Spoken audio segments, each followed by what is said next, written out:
Well, wonderful. Welcome, everybody.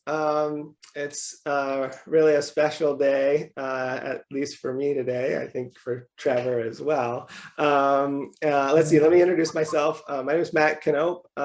I am Trevor's thesis advisor, and I'm really excited about today. I'm going to introduce Trevor here briefly, talk a little bit about his path and how he came to do this work, and then I'm going to turn it over to him, and we'll open it up to question and answer, and we'll wrap it up about 3 o'clock here for the public dispense, and then I'll ask his committee members, John Burns and Becky Ostertag, to stay on, and we'll have the kind of closed door defense after. But I really appreciate you all being here, and I really look forward to your questions and feedback on this work. But before I turn it over to Trevor, I just want to, like I say, introduce a little bit about his path. He did a bachelor's degree actually in psychology at the University of Chicago. And then he spent the next couple of years actually doing some really interesting research, but on the human health side of things. He worked in a number of labs, both at the University of Chicago as well as the University of Michigan, labs including a cardiology lab, OB/GYN lab. He also worked in the Department of Psychiatry, working on suicide prevention and other things related to human, critically important things related to human health. Those projects led to 6 co-authored publications and leading human health journals. And when Trevor contacted me, about 2.5 years ago, I guess maybe 3 years ago, about the possibility of doing a TCBES master, I thought, oh, wow, this is an interesting person, coming from a very different kind of side of the sciences. And to be honest, I was a little concerned. I was like, wait, does he really know what he's getting into? And how does he know he wants to do conservation if he's had all this incredible background in human health research? And it was very clear in reading his letters of recommendation that were glowing that he had this interest for many years, and he had been working hard and talking with people and trying to develop this path, this career path for himself, and he had known about it for a long time, and he was really passionate about conservation, and that's what he saw his life and his career doing. And so he came out, he flew out, we had a very nice connection, and he ultimately, luckily for me and for the lab and for TCBES, decided to come and do his master's here. Like many of you can probably relate to in this room, his master's has been tricky. In the spring semester of 2020, obviously the pandemic shifted everything for everybody, including for Trevor, shifted the project that he had set out to do. I won't get into the details, but basically it was related to what he'll talk about today. But because of kind of shutdowns related to COVID, we had to shift on the fly, and Trevor was able to, show that kind of flexibility and resilience, and tackle a really kind of different but related project. Ultimately, he's really dug in. He has incredible work ethic, and he has some really neat results that I'm excited to get your feedback on today. And I think Trevor's excited to tell you about them. So I'm going to stop talking. I'm going to turn it over to Trevor. Let's all thank him for his presentation. And then at the end, I'll moderate. We'll hold questions till the end, and then I'll moderate questions. For those of you who are willing to turn your mics on and ask questions, or those of you who want to put questions in the chat, I hope that we get a lot of discussion going. So Trevor, take it away. All right, thanks for that introduction, Matt. Appreciate it. So today I'll be giving my talk on the global ecological signature of extinction risk and marine ray fin fishes. So today I'm going to be talking about extinction, both modern extinction and previous extinction events in this introduction here. So extinction is a normal part of life here on Earth. It's just as natural as anything else that's happened in the course of life's history. So, for every species that has come into being, most of them have also gone extinct. It's estimated at least 99% of all species that have ever existed have gone extinct. So in that sense, extinction is kind of the norm. This figure here over on the right shows extinction and kind of taxonomic diversity over time. So we can see as we go on the x-axis here, which is millions of years before present, and these are kind of geological different eras, we can see that taxonomic diversity increases over time, and this is number of families on the y-axis.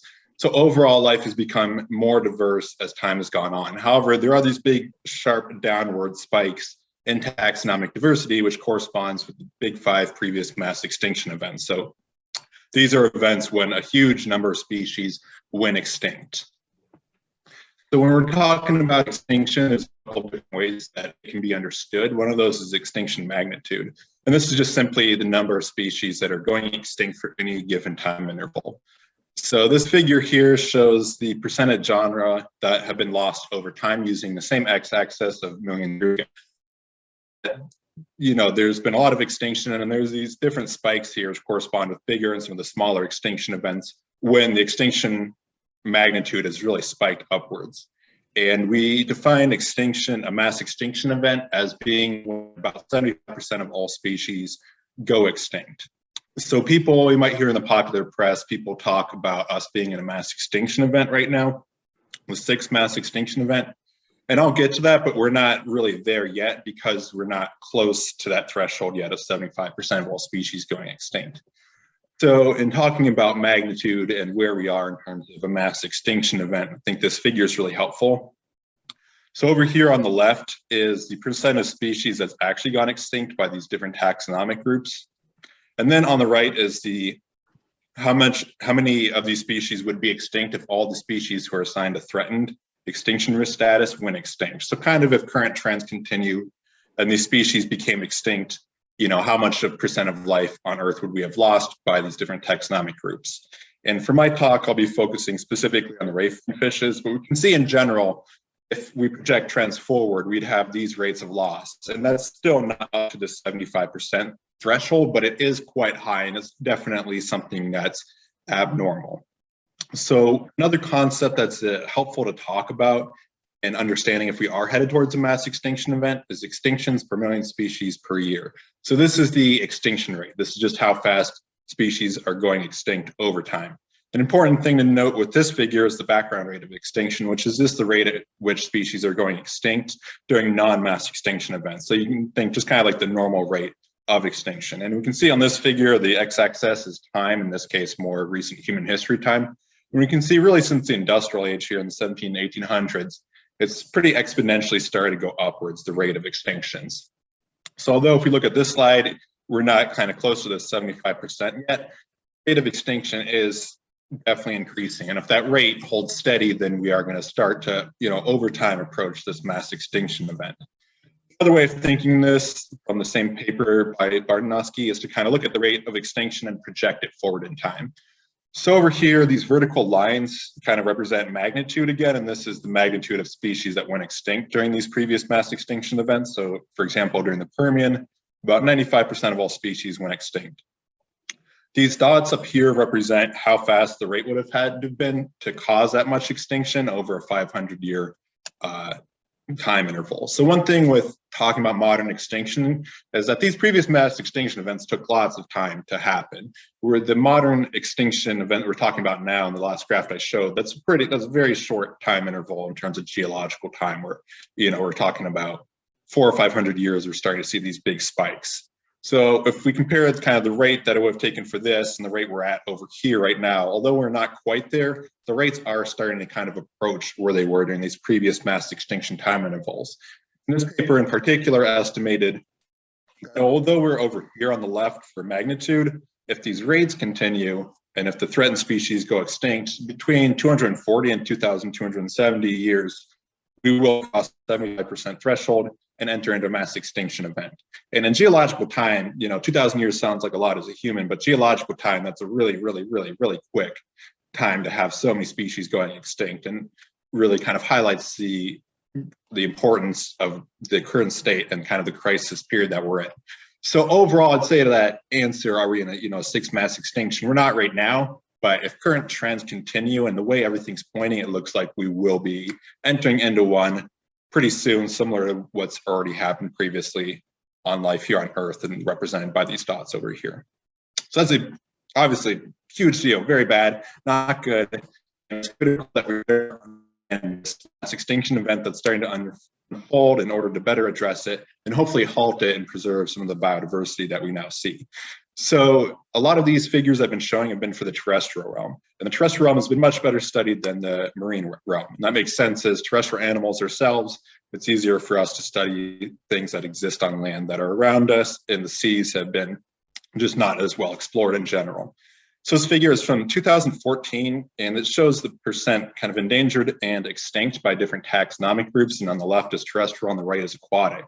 And for my study, I'm focusing specifically on this down here, the marine rafe and fishes.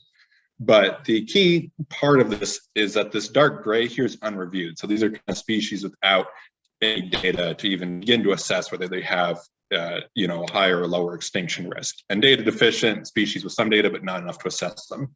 So really in the aquatic realm, you can see the picture is not very well understood. We really just don't have that much data on how species are doing. So although less species have gone extinct in the marine realm, the population declines aren't quite as severe. Part of that may be because we just don't have the data. And also the author from this paper, Macaulay, is suggesting that the oceans are going to follow a similar pattern to the land, where we're going to start to see greater levels of population decline and greater numbers of extinction as humans begin to impact the oceans in the way we've impacted the terrestrial realm. And so one important thing to note too is this came out in 2014. You can see there's not much data here for marine rafe and fishes. And if I had tried to do this study in 2014, I probably wouldn't have gotten that far or been able to draw very strong conclusions because of this lack of data. The picture has really improved since then, just even in the past 7 years. We're now have about 9,000 species in my data set. So over half of these, I have an extinction assessment for. So this picture has really improved. It's still kind of understudied relative to the terrestrial realm, but we've accumulated enough data just in the past 7 years for me to be able to do this study, asking these questions about extinction risk. So we know we're in an extinction event, and we got that data to begin to make conclusions about the marine realm. So how can we better understand this extinction event? Though one of the most important concepts with extinction is extinction selectivity. And this is just the type of species that are going extinct, either during background intervals or mass extinction events. And this is really critical because this helps shape the composition of life here on Earth. These mass extinction events, especially when you're talking like 95% of species going extinct, like during the end Permian, you're eliminating so many species, you're remaking what life looks like here on Earth. You can think of those mass extinction events as kind of a filter. And like if this is, time going across, some species make it through that filter and survive versus lots of them, 95% of them in the Permian and Permian are caught by that filter and just die out. They become extinct, their lineages die out. So that filter has the potential to really shape life on Earth. And kind of an example of that is even when the dinosaurs died out. Before the dinosaurs died out, before that mass extinction event, we had these huge land animals just walking around everywhere. And with this extinction event, we saw this huge change where all those huge animals died out, dinosaurs particularly, and the smaller mammals then survived that and were able to continue on from there. An example of kind of doing this in a scientific way is from this paper by Payne et al. That my advisor, Matt Knoop, is the co-author on. This paper and this figure in particular is actually what made me want to study with Dr. Knoop and come out here to Hawaii. So this red dot here is looking at the modern biodiversity crisis, threatened species, and asking what does it look like for modern species that are threatened? How is that related to body size? So for example, this being positive above the 0 line confidence interval, saying that larger species are more likely to go extinct in this modern time interval. And then it's really interesting to me that they compared that to, the past 60 million years, so down here is the background interval and over here is previous mass extinction interval. Previously, there's either no size selectivity during extinction events or background events, or over here, smaller species are going extinct at faster rates. So that makes this current crisis we're going through completely unique to life here on Earth. Life here on Earth has never gone through this kind of extinction event where overall the larger species are more threatened. And I was particularly interested in coming out here to study this red dot and to better understand what does that picture look like for the marine species that are threatened with extinction risk. And one note, this is a sample of mollusks and vertebrates with analyses conducted at the genus level. And so for my studies, pretty similar, but I'm doing it at the species level and focusing specifically on the marine rafe and fishes. And now I'll get into the research questions, which is what I'll be spending the rest of the time explaining and addressing to better understand that red dot and the modern extinction crisis here. So the first question is, and getting kind of at that last graph, is there an association between traits and extinction risk? The next question is, and I'll explain this more in a second because I have to go through some methods, but does correcting for phylogenetic non-independence influence inferred relationship among these variables? Third question, is there an association between ecological traits and being assigned an IUCN red list extinction risk status? So as I mentioned, we have an incomplete data picture for the marine realm especially, and I wanted to understand how does that incompleteness vary by variable and level of the variable, which I'll explain more in a minute. And then lastly, we wanted to look at what exactly is pushing these species towards greater extinction risk. So if we know that species are starting to undergo this crisis in the marine realm, what's driving that crisis? You know, how do we hopefully down the road start to alleviate those threats? So we looked specifically if threatened species have a greater number of threats assigned on average than non-threatened species. So getting at the first question, these are the ecological traits that I used for a lot of this study. So these are ecological traits that come from fishbase.org. And fishbase.org is just this really large online data, kind of a database, kind of a repository of all like the information that we know about fishes. And these variables were the ones that we had enough data for to be able to conduct these analyses. And that kind of made sense to conduct our kind of analyses on. So we have total length, which is just the size of the fish. We have minimum population doubling time, so how long it takes to increase in population size. And if you think something like a fly they'll double in population really quickly, and they can quickly take advantage of gaps in the ecosystem. Versus something like elephants, they take forever to double in population time. You know, they can't necessarily respond as fast to disruption and disruptive events. Then we have trophic level, which is just kind of who eats who. For example, predators would be on top and something like plankton would be on the bottom. We have euryhaline status, which is just like tolerance for saltwater versus freshwater. And so, for example, salmon would be a kind of fish that spends part of its life in the ocean, but then travels to freshwater, and that'd be a different euryhaline status than a species that just spends its whole life out in the ocean. And then lastly, we have habitat tiering, which is just benthic or pelagic. For benthic would be species that are more on the sea floor, like a manta ray, and then pelagic would be species that are more in the water column. And our response variable for much of this, as I've kind of started to hint at, is the IUCN, or International Union for Conservation of Nature. It's their red list, and this is a global database that's classifying extinction risk. It classifies it into these 7 categories, which you can read here if you're interested in. And for my data set, we've had about 9,040 species that had an IUCN status assigned to them. And then following the convention in the field and for statistical power, we collapsed this to binomials. It just means we took these 7 categories and we assigned species either to threatened or to the non-threatened category. And again, that's for power, and it kind of follows the norm of what's been done in the field and helps put our results in dialogue with the field. So our response variable for that third question about data bias is whether species have been assigned an IUCN red list status or not, whether they're in the database. And I was interested in exploring this because the red list is incomplete, and there is this lack of study in marine animals in general, the marine realm. And it's kind of something I'd seen before too with my different experiences in science, as Matt was mentioning, is that, you know, science is still like a human endeavor at the end of the day, and it's still biased in these human ways. It's not, I would argue, like completely objective. There's still biases that are present. So this was an interesting study I found when I was trying to kind of get at this. It came out pretty recently, I think like last month. And anyways, it shows on here, it shows year going back to 1964. And on the left, it shows number of articles, which is a proxy for research efforts. So they looked at how well are different kinds of fish being studied, how much effort's being devoted towards them. And we can see game fish in blue, which would be fish that are hunted for recreation. People, you know, just fish that people like to go out and try to catch, and there'd also be overlap with commercial fisheries. And then the red over here, down here, is a critically endangered species, and the green is ones that are both. And we can see way more effort has been devoted towards these game fishes and studying them as using this number of articles as a proxy of how much effort's been put towards that, versus the critically endangered species, the species that aren't doing great, that a whole lot of research effort has been put to them, especially, you know, it starts to uptick around here, which is good. But, you know, going 1988 and backwards, it's been almost nothing. So you can see there's these biases in what people want to study. There's biases in what's profitable to study. And that can sometimes affect our data, because our data is not just a representation necessarily of the natural world, it's also a reflection of these kinds of biases. So basically, I wanted to get at that with my study by examining how being assigned an IUCN status varies by each variable and kind of level of the variable. And then, like I mentioned, we wanted to explore the threat types to better understand what's pushing species towards greater extinction risk status. So we identified the top threats, such as commercial fishing, pollution, et cetera, that are endangering marine fishes. And then we tested for the total number of threats that are facing non-threatened versus threatened species. The statistical method I use for most of these analyses is the generalized linear model. So this is like kind of a regression model where you have a line going upwards, y equals mx plus b, but this is a more flexible version of it. And I'm specifically using a logistic regression. So logistic regressions are for when you have a response variable that's binomial, so either 0 or 1.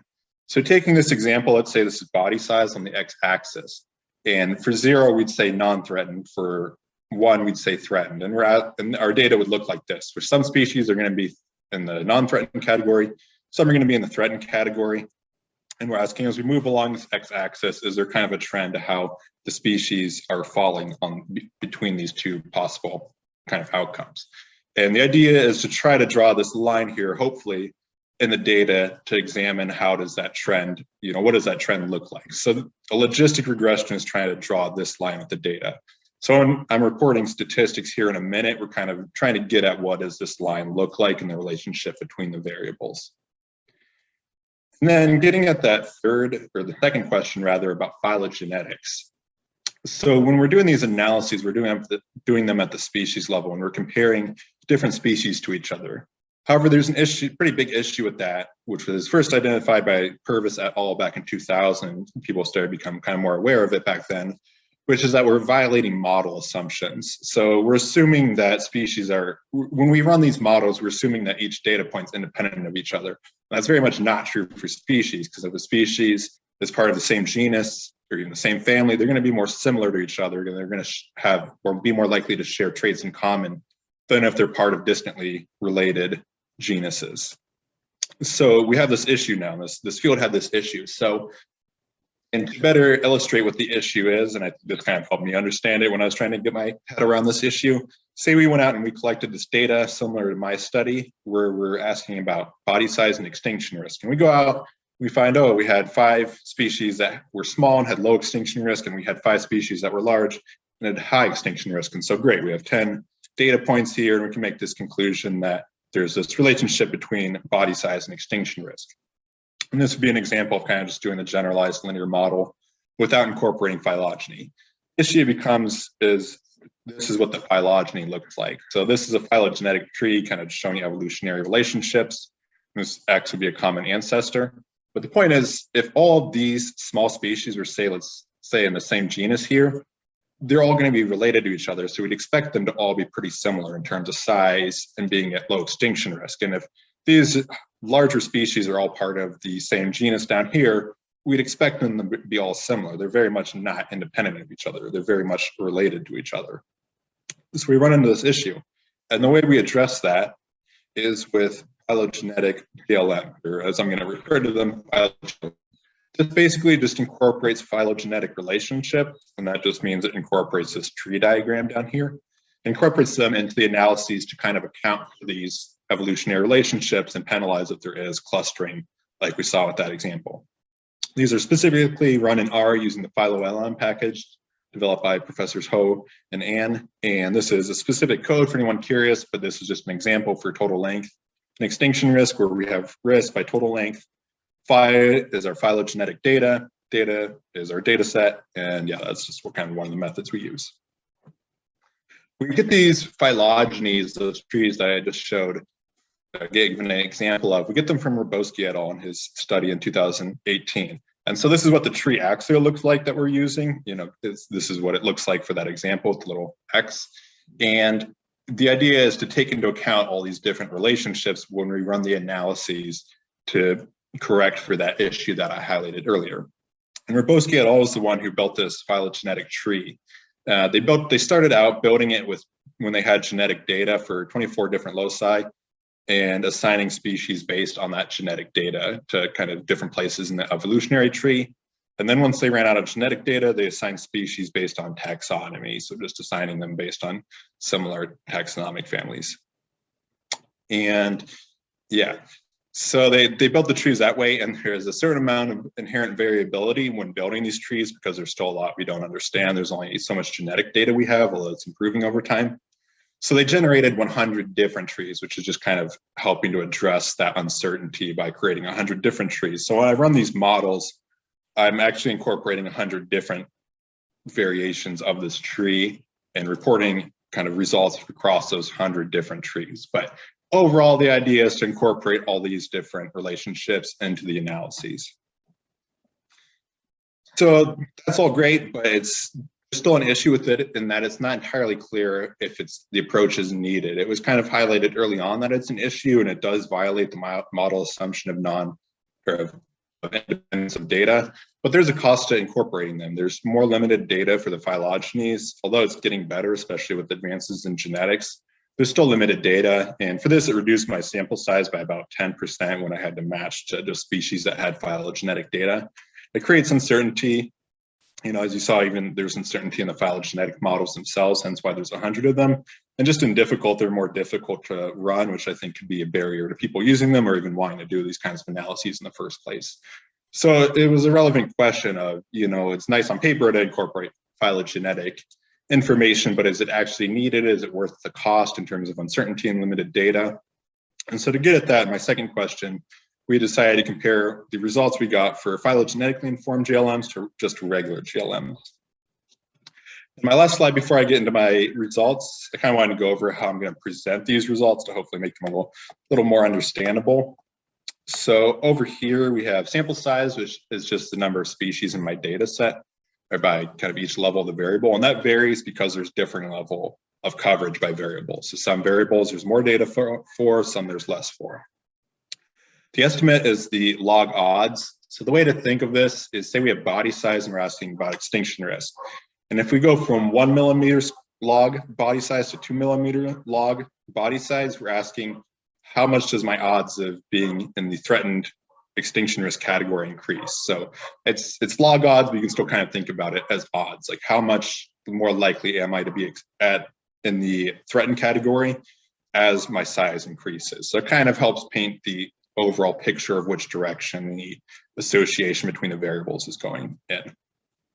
In general, with statistics, there's always a lot of noise in the data set, and it can sometimes be hard to pull a signal out of that noise. So the z-value helps get at that by showing how strong is the signal relative to just the noise, the natural variation that's going on in the data set. So larger z-value would mean a stronger signal, a little bit more clear of a pattern that the model's detecting.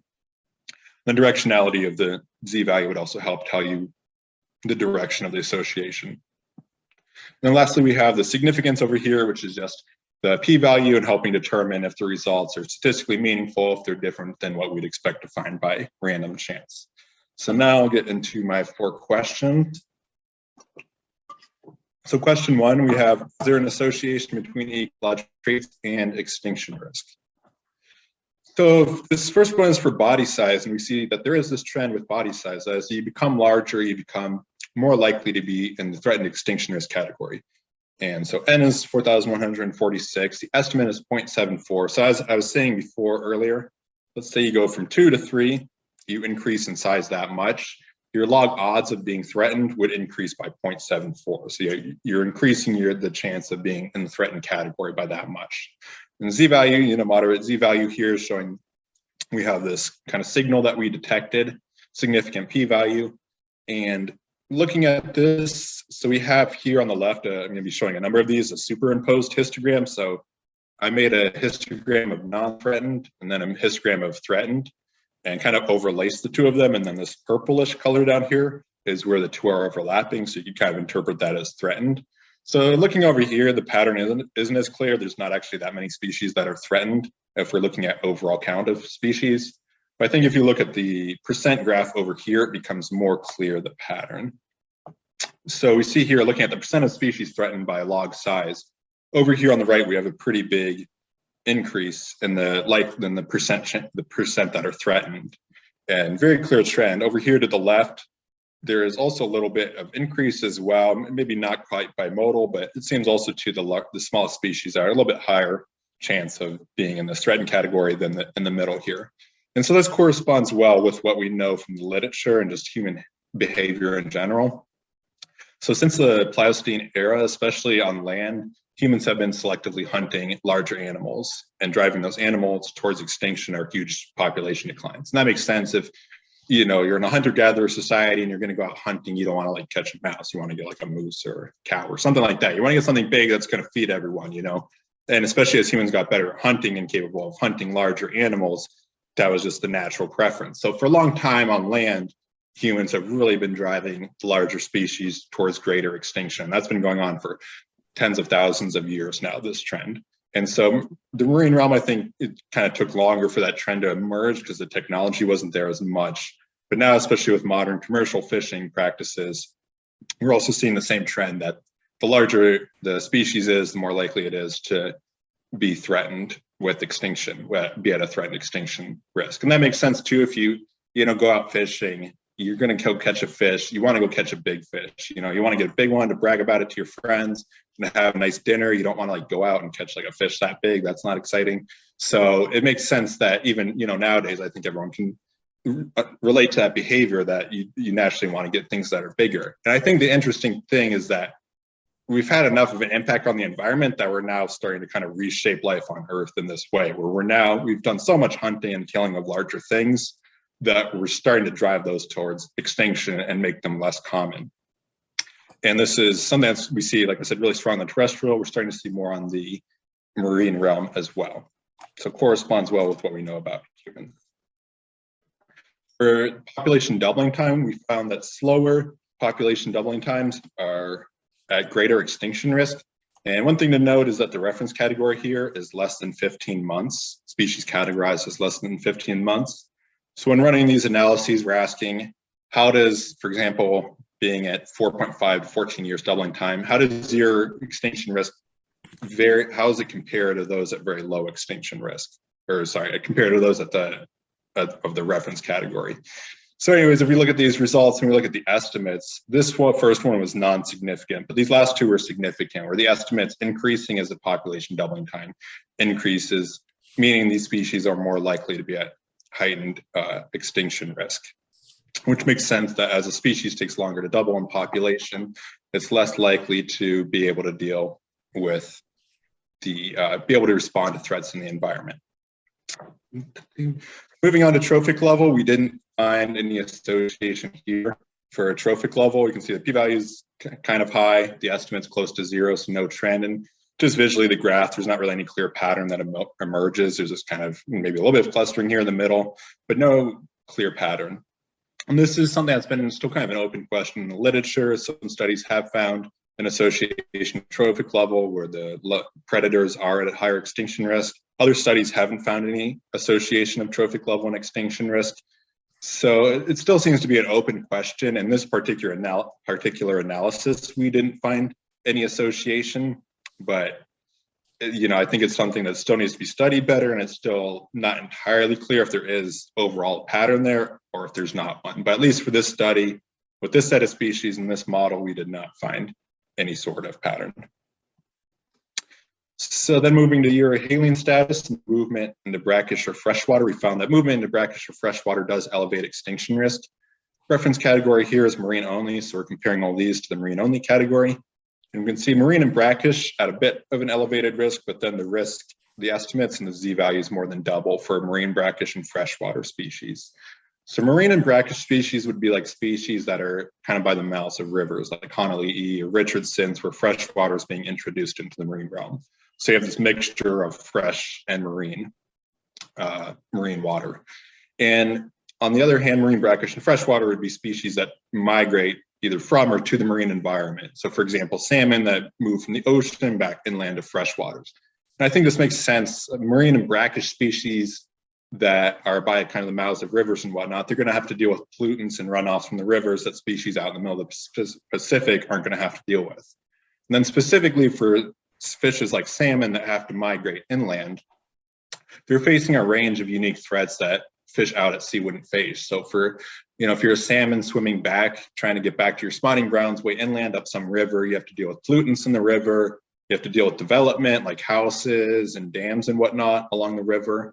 And you also have to deal with the fact that humans like to hunt these kinds of species, because something like salmon, they're really predictable. It's really easy to fish them when you know they're going to be coming through a given part of the river in a mass amount of numbers at a given time of year. So they are also really hit heavily by harvesting. And so I think that's all that's contributing to this pattern we're seeing, where those species are especially at higher extinction risk, but even just brackish water is also associated with this higher extinction risk. Then lastly, we found that benthic fishes are at higher extinction risk than the reference category pelagic fishes. And we're still kind of debating the interpretation of this. One possibility is if there are more benthic species kind of closer to the coast, which was kind of my guess, they might be more impacted by those pollutants and development, but that's just kind of a guess. There wasn't really literature out there to specifically support that. Also, they might be more targeted by harvesting, for example, like by bottom trawling, which has kind of become more common as technology has increased. So that's another potential explanation, but I didn't see too much in the literature to really go off of, and those are just kind of guesses at it, and we're still debating what this finding means and how to explain it. But overall, to question one, we can see that larger body size, like the giant sea bass down here in Florida, longer population doubling times, life history strategies that involve movement into brackish and or freshwater, like the salmon over here, and benthic species are all at elevated extinction risk. So for question one, we can say, yes, there's an association between these kinds of traits and extinction risk, and these are the specific patterns that emerge. So then for question two, addressing phylogenetic non-independence and whether incorporating all that phylogenetic information makes a difference. So to get at this, I just compared, and the important part here is the difference is the red box. I compared the PhyloGLM, which is the results that I just showed, and I did the same, I ran the same variables, but running a GLM. So just running the same kind of model, but without incorporating phylogenetic difference. And then I asked, how do the results look like when we run it these two different ways? So this is, as I mentioned, the output I just shared. This is what it looked like doing the same model without phylogenetic data. And the key part down here is this red box, which is the difference between the two, or just the PhyloGLM minus the GLM. And we can see here pretty negligible differences. The estimate's very close to being the same. The Z-value is not really that divergent. So overall for this, for total length, doesn't seem to make much of a difference. Similar story for trophic level, and I think trophic level, there's kind of so much noise in the data anyways, and we weren't detecting the signal in the first place that they're both just picking up on that noise, and neither of them are able to really detect a signal or a pattern of association of trophic level and extinction rate. So if we look at this red box down here, again, this is the one time in which we did find a little bit of a difference in running PhyloGLM versus the GLM. So the PhyloGLM, if you look at the Z values up here, you can see that they are larger than the Z values down here. So that would suggest that incorporating phylogenetic data for this specific association leads to a little bit stronger of a signal and might make a little bit of a difference. However, I think the key point here is that the pattern still stays the same. The conclusions still stay the same, where we have the same categories reaching significance. We have the same patterns in terms of the directionality, like whether it's positive or negative. So even though these Z values did change a little bit, overall our conclusions are still the same, and I'd say it didn't really make too much of a difference incorporating the phylogenetic data. Similar story here for your alien status. Again, these are virtually, pretty much the same. The p-value is the same level of significance for the most part, and we conclude no real differences. Lastly, same story for here, negligible differences across the estimate, the Z value and p-value. So in conclusion to question two, we'd say incorporating phylogenetic data for this data set doesn't lead to differences. And so this is still an open debate in the field, and I'd say, the answer to this question would probably vary some on the taxonomy and the specific models that are being run. So we can say for this taxonomy and for these models, incorporating the phylogenetic data did not lead to a difference. It might be different on a different set of species. So it's still an open question in the field, but it does help suggest that perhaps incorporating phylogenetic data isn't needed, especially if it comes with those costs, or at least it's maybe not needed for this specific group of species, for the marine ray fin fishes. Moving on to question three, is there an association between ecological traits and being assigned an IUCN red list extinction risk status? So here we can see, and I'm just going to kind of show these in your form to stop throwing stats at you. So here we see the figure representing what we found here, and up here we put the p-values, and all these were significant except trophic level. So again, in blue we have reviewed, in the red we have unreviewed, then the purple is the overlap. So this purple, in this case, is kind of the unreviewed species. So you can see the unreviewed species is a little bit of a left shift relative to the reviewed, which have a right shift. So from that, we'd conclude that the larger species is a bit more likely to be assigned an IUCN red list status. And that shows that there is, this data bias and what kinds of species are being evaluated and what kind of species we have data for. And then for each of the categorical variables, I decided to make these a percent chart. Someone could mute their mic, that'd be great. But anyways, we had a percent chart. And so we can see over here, this is all. So this is the amount of reviewed species versus unreviewed species. For this particular variable, we had about 25% reviewed. So still a lot of kind of missing data. And this gives the line across. So we can see that it varies by level of the variable. We're less than 15 months, those that are doubling the quickest have the most unreviewed. There's less coverage for them. Those that take longer to double in time have been better studied. There's more data for them. So we see a bit of a trend here too as well in terms of what's been covered by the IUCN, where the research effort has been going. Big level, we didn't really find any difference. I didn't put in a p-value because we were still kind of debating on what the best model to use is, because we're getting sort of different results with the model. But I think looking at just the figure, it's pretty clear there's not too much of a difference. It seems like the means are the same. Then when I calculated it, the means were the same. The distribution on either side seems to be the same. So I think I'm pretty confident in saying that trophic level, again, there's not really any relationship between the trophic level of a given fish and their extinction risk likelihood. For your haline status, you can again see this pattern where marine only have less data coverage and then more data coverage as you get over here. And although this isn't like a huge bar above this fall line, there's way more species in marine only. So this does represent a lot of species right here that are unreviewed relative to these categories. So again, we see this data bias. Lastly, for pelagic versus benthic, you see benthic species have a bit more unreviewed. Pelagics have a bit better of data coverage. Again, showing a data bias trend. So we can see in conclusion, there's definitely data trends across all the different species or all the different variables. For some variables have better coverage, some don't. An important thing to kind of qualify with this analysis is that because our sample size is so large, we have hundreds or thousands of species for pretty much each level of every variable. We don't expect these data bias trends to actually impact our analyses and the conclusions we reached. I think if we had like, say 10 species per variable, then we would expect, data bias trends to really influence our results. But because or if we had really pronounced data bias trends, or say one category at 10%, another at 90% coverage, we might expect it to influence our results. But we think our sample sizes are large enough to not really be affected by this. However, I think it's still important finding that what we're studying and assigning extinction risk status, these two aren't just completely evenly distributed across these different variables, but there are those preferences in what's being studied. And although it didn't seem to influence our results, it could influence the results for other people doing similar work, depending on how those biases play out. And it also suggests perhaps species that need to be better studied to get a more comprehensive sort of even picture of extinction risk. What species still need to be put into the IUCN red list to make this distribution more even? Lastly, question 4, do threatened species have a greater number of threats assigned on average than non-threatened species?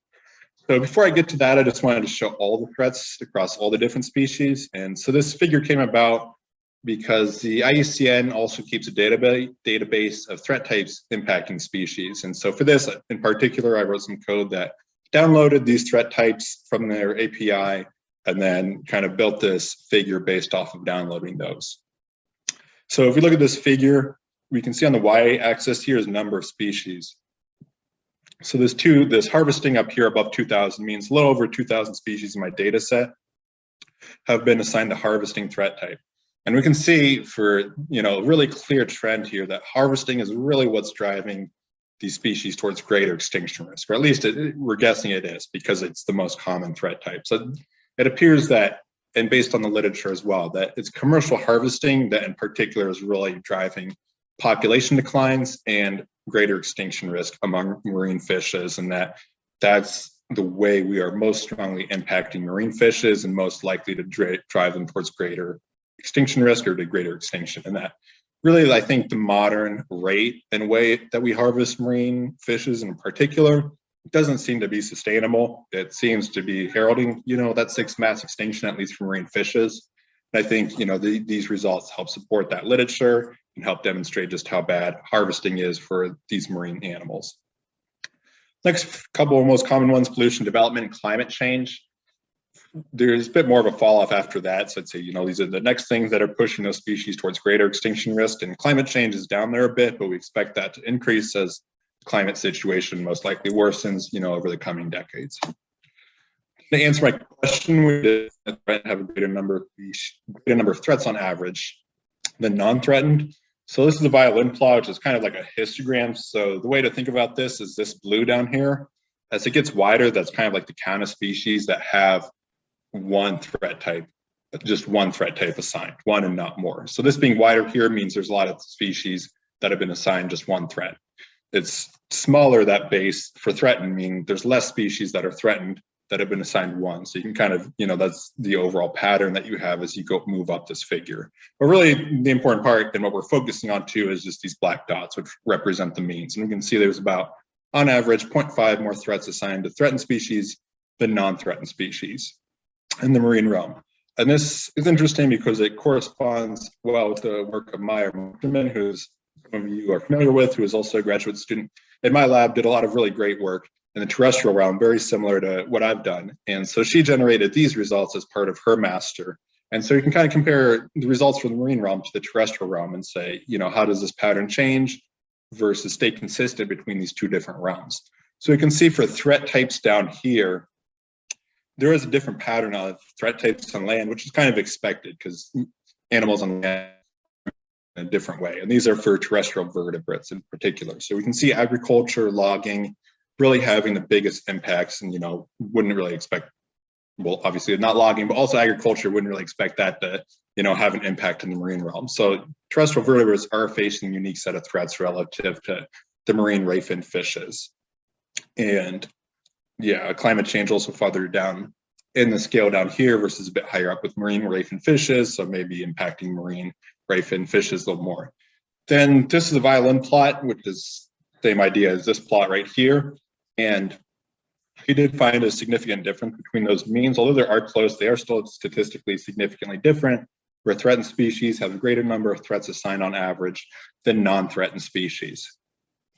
So to answer question 4, we see that you do have a greater number of threats, and that there's this correspondence between both the terrestrial and marine realms, where it seems in both cases, just in general, the more threats you have assigned, the worse off you probably are. And that makes sense. And it's kind of the concept of death by 1,000 cuts, where if you get cut once, you can probably survive that. But if you get cut 1,000 times, it's going to be harder to survive that. Like, as threats pile up on top of each other, a given species is going to be more stressed out by those threats and less likely to be able to recover from those threats. So we've answered all 4 questions now, and I'd like to end with my main take-home message. I think thinking through this project, what I've learned, the important part is that we need a shift from species-centric to trait-centric conservation and understanding of extinction risk. So what I mean by that is when we talk about extinction risk, or we talk about extinction, and especially like in the popular press, like people talk about the Endangered Species Act, and they talk about one species at a time. We talk about the woolly mammoth and the bald eagle, and it's great that the bald eagle is recovered. And we talk, each species, a charismatic species, we talk about them one at a time. But going back to the introduction, we're going to probably enter, if not into a mass extinction event, still a pretty sizable extinction event. And we're going to be losing something on the order of millions of species. So we can't keep thinking about extinction and these one species at a time way, because it's just, there's millions of them. We can't grasp the picture thinking of it that way. So I think there needs to be a shift from that way of thinking about it, and even that way of talking about it in the popular press, to a bit of a bigger picture understanding of what extinction looks like in this modern era. And so doing this, what I've done here and what others have done in the field, using trait-specific extinction risk, we're able to start getting at that bigger picture and say, for these millions of species, what kinds of species are going to be going extinct at higher rates? What kind of species should we prioritize for conservation? So important conservation applications. But using this picture allows for being able to see that whole picture, being able to understand extinction risk from local to global scales. It also helps us protect different parts of the ecosystems, protect ecological diversity in that sense. So I think we know, the kinds of species that are associated with extinction and what's pushing them towards greater extinction risk, and that this approach will help us at least get a better grasp on this current crisis with the hope of, hopefully halting it and further addressing it down the line as we start to understand it better and use more modern, nuanced global analyses like this to better understand the crisis. And thank you for coming to my talk. I'd like to thank all of you first off for listening, and specifically for my acknowledgements, I'd like to thank my advisor, Professor Matt Knope, for always being so awesome, always being so understanding, even from the beginning that's going on in my personal life, and always being so supportive, and especially appreciate your help, Matt, these past few weeks as I tried to get this thesis wrapped up and get this presentation ready. Really value all the feedback you've given, all the time you've given to helping me improve both my thesis, my science, and this presentation.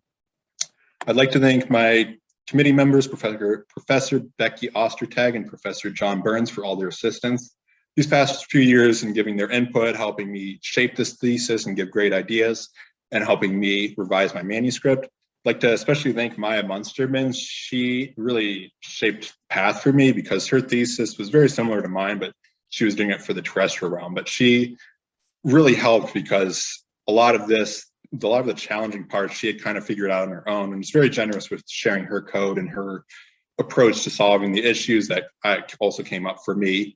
And it was just tremendously helpful to have someone who's already done something similar to help kind of show me the way and how to get started on this project. So big mahalo to her. I'd like to thank my co-authors, Professor John Payne, Professor Noel Heim, and Professor Douglas McCauley for their input and great suggestions, and also just helping me understand how my results are in dialogue with the field better.